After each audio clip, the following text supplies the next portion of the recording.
Hi, everybody. Welcome back to Hot Mike. I'm Bill Whittle, and we've been talking about the idea of a good guy with a gun with our friend Megan Barth. Megan's still with us for the second part. And Megan, I'm going to just take a moment because I want to set up a premise here. The left, when they try to disparage guns, the first thing they do, as we said, they go down to the shooting range and act like idiots and try to become the people that they think that we are, and that usually doesn't work. And just a moment ago, we were talking about the fact that the police are great and the police are brave, but virtually none of the time the police are there to prevent a crime, rather to investigate the crime. So the argument that you should just, why be armed? You should just call the police doesn't hold much water. But I want to talk about the gun specifically as a weapon. And here's the case I'd like to hear you talk about. For all of recorded history prior to the invention of the gun, there have been, well, in humans as in any other species, there are predators and there are prey. And for millennia, for thousands and thousands of years before history, people would be in little villages and they'd be farmers and they'd be making baskets and doing their best to lead civilized lives. And down from the hill comes all these raiders on horseback. Now, here's the point I'm trying to make. The people who did the raiding and the murdering and the looting and the pillaging and all the rest were professional warriors. That's all they knew how to do. They couldn't farm. They couldn't make anything. They're professional warriors. And they would train with swords and horses and spears and all the rest for 6, 7, 8 hours a day. If I'm going up against that guy and I'm a farmer, I might have a pitchfork and essentially no training. So we're pretty sure we know how that conflict is going to go. But with the invention of the firearm, all of a sudden the playing field got a lot more level. Can you talk to us for a moment about this idea that you don't have to be a 250-pound man who's been working out in this kind of fight? You don't have to be his physical equal, or his equal really even in terms of his prowess. The fact that you've got a firearm pretty much levels the field, doesn't it? The firearm is the primary equalizer. Whether I am up against a opponent or a threat that might be 350 pounds. I'm a pretty tall drink of water, as you know, Bill. I'm 5'10". And work out regularly. But I still couldn't hold my own against a 350-pound man or a 350-pound woman, for that matter. And so I see my gun, my Sig Sauer, as an equalizer. It levels the playing field for me. It takes away my victimization, as well as we just witnessed a near massacre in Virginia by a radical, crazed leftist, a Democrat, who specifically sought out the Republican congressman and, as you stated earlier before, had an assassination list. I can't remember which congressman it was, but he said all we would have had were baseball bats and mitts to protect ourselves. And thank God Steve Scalise was there, Congressman Scalise, because he is the one that was assigned Capitol Police as protection. If Steve Scalise wasn't there, we would have probably been attending or viewing 20 different funerals for the 20 or so different congressmen, because all they had were bats and gloves and baseballs. Yeah, I'm reminded of that conference in Texas a couple years ago where conservatives were getting together. It was right after another round of the Muhammad cartoons, and the convention hall you were screened for, you couldn't get in with a weapon. And a lot of conservatives felt bad about that. Turns out these two Islamic murderers got out and decided they're going to gun down all of these people who were making fun of Muhammad. If it hadn't been for a police officer there just happened to be on the scene with his pistol, we'd be reading about hundreds or scores of those people dead too.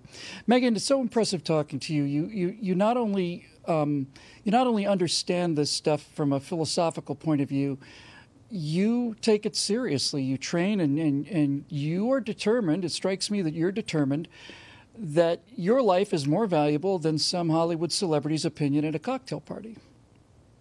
Well, yeah, and I'm not a Hollywood celebrity, so I can't afford the guarded gates or the armed guards or the bodyguards that they have as an entourage around them nearly 24 hours a day.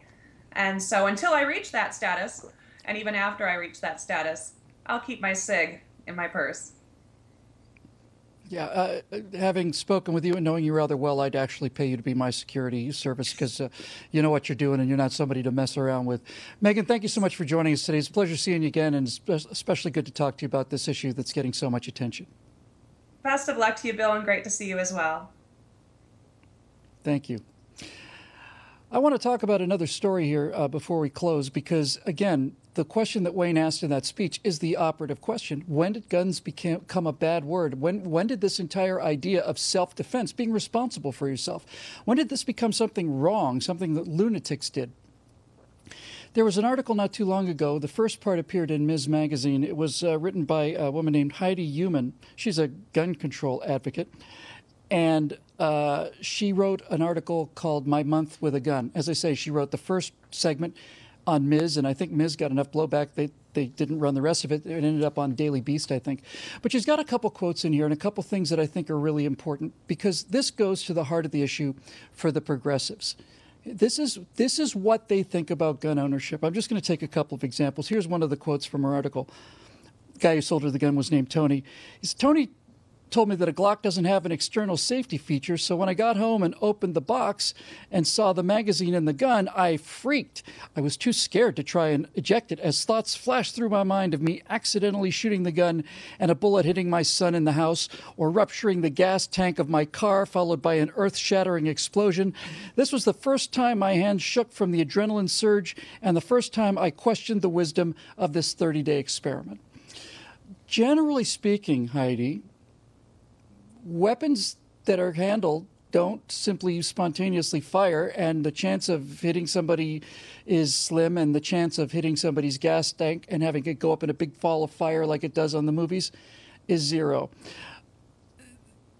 Her entire point in this article is the same point that Jordan Klepper was making. They're making a straw man case. They're basically saying, see how bad this is? Let's go find out how true my theory is. So one of the points that she kept hitting was, I got a concealed carry permit, and all I had to do was give fingerprints. I didn't have any training at all. I didn't know how to operate the gun. I got a concealed carry permit. Well, my understanding is you don't have to know how to drive in order to buy a car either, but it's not a good idea to go out on the freeway without any training, Heidi. It's not a good idea to drive around in a car that you legally buy if you don't know how to drive.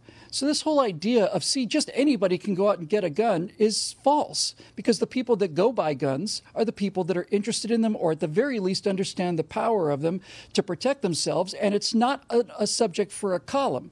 And so they don't act like idiots and morons and say things like, I'm so worried that if I had a gun and I had a bad day, I might come home and commit suicide, or I'm worried that I might end up accidentally shooting my kids, or this one's a special one. I was worried that with a gun I might have to make a decision as to whether or not she will take a human life. Folks, I don't doubt that she believes this. And I don't doubt that she believes this from the comfort of the Pete's Coffee where she's writing the story. But what I completely doubt, and the thing I just plain don't believe, is if she was about to be murdered, or her family was about to be murdered, and she was able to freeze time in that moment and say, hey, now there's a guy there with a gun, or you've got a gun, and you can stop this. Do you want to stop it, yes or no? Then all of a sudden, these questions would be academic. And that's what the whole argument is. It's academic. It's just academic and ridiculous. So I was mentioning that the pop culture has changed the way we look at guns and ownership and all the rest of it. Let's just close with this single thought here. In the Westerns that we saw when I was a kid growing up, guns were treated with respect, used by good guys to stop bad guys, and they were not over-glorified. You shot a guy, he fell off his horse. But recently, gun violence has been fetishized, slow-motion action sequences, and we have movie stars, people like Matt Damon and Jamie Foxx and George Clooney, telling us how dangerous and bad guns are.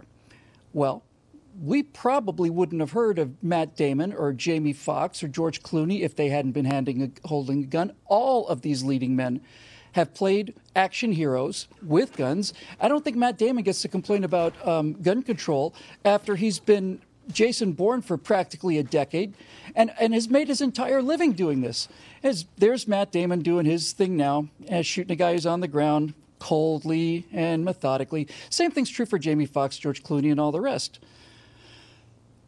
There's a simple way to do this, guys. If you really do believe so much in gun control, if you really think that the guns are the issue and not the criminals are the issue, then Matt and Jamie and all the rest of you Hollywood movie stars, Mark Ruffalo, you need to sign an oath, a public oath. And your oath is very simple. It just says, I will not appear in any movie in which a handgun is used or fired or even seen on camera. I'm just not going to do it. And you know why they won't do it? They won't do it because if they had to do that, they wouldn't have a career anymore. Storytelling is about heroism. It's about a person being willing to defend themselves and their family. It's not about groups, it's not about individuals, and it's not about safety zones or words. That's why in a James Bond movie, James Bond doesn't confront the evil villain with a sternly worded letter from the United Nations, and he doesn't drive off in a Prius at a reasonable speed. He does it because he understands, he has the moral clarity to understand that what Wayne LaPierre said and what we've been saying here at the NRA forever is true.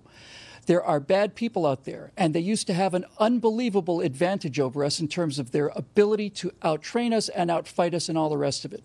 But now, because of firearms, a 90-pound teacher going home in a parking lot at 2 in the morning has a chance to survive a rape murder encounter with 3 guys who are 250 pounds each. She's got a chance to survive that. And if you really get down to brass tacks, what you'll find is that celebrities will say that that woman, that innocent school teacher who uses a weapon in her purse to defend her life, really has a moral obligation to die. She's morally obligated to just die and be a chalk outline and another statistic in the tragedy of gun violence. That's what they actually believe. She has a moral obligation to die. She doesn't. The celebrities don't, rather, because they've got their own security services. They don't have to worry about those kind of things. I don't think you have a moral obligation to become a chalk outline because some celebrity says that you shouldn't be able to handle a gun. And I'll tell you one other thing, Heidi. You are not an adult. You said it's easy to get a gun and exert your Second Amendment rights. It's pretty easy to write a column and exert your First Amendment rights, given by the quality of that article and how phony it was. And you said you had no training in guns. You had no training in journalism either, because your entire article was simply one big straw man argument, and it's just plain silly. And we know it. I have a feeling this issue is not going to be the last time we talk about this, but again, we do have to be aware of how these messages come into our head, and it's fun to be able to have a chance to poke these people in the eye and let you know exactly what's going on behind the scenes. We will see you tomorrow. I'm Bill Whittle. This is Hot Mike on NRATV.